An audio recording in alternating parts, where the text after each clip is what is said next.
Yo, what's up mga kaprobinsya? Isang magandang araw sa ating lahat at welcome back sa ating channel. So bago ko nga ipakita sa inyo yung ating mga kalapati ay dito muna tayo sa ating munting negosyo. So ayun nga mga kaprobinsya, no, sa mga naghahanap ng prutas, so bisitahin nyo lang ang aking pwesto. No? Nandito lang tayo sa Tupi, South Cotabato. No? Nandito lang tayo sa harap ng Catalan Water Break mga kaprobinsya. No? Ayan, no?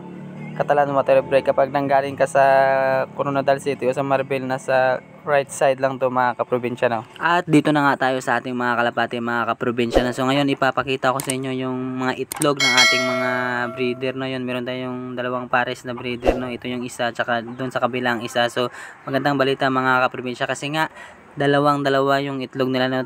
Dalawa sila ng itlog. So bale meron tayong 4 na itlog ngayon na pinalilimliman sa kanila, no.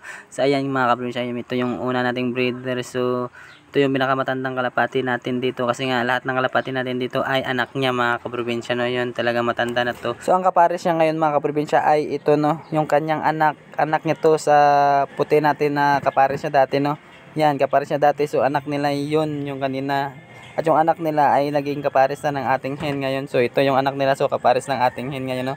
So dating kapares niya na puti ay hindi niya nakapares ngayon. Ang kapares niya ngayon ay ang kanyang anak na mga kaprobinsya, no. So hindi na pinares ng ating hen yung kanyang kapares dati, no. So ang pinares na ngayon ay ang kanyang anak na mga kaprobinsya, no. So pwede yan sa ating mga kalapate. At lipat naman tayo dito sa ating isang kulungan mga kaprobinsya, no, na meron din tayong ditong breeder, no. So yung breeder natin meron silang inakay, nung una nilang inakay. So hindi natin na ihiwalay, no, kasi nga hindi tayo nakagawa ng kulungan para sa kanila. So ngayon dito muna sila, no.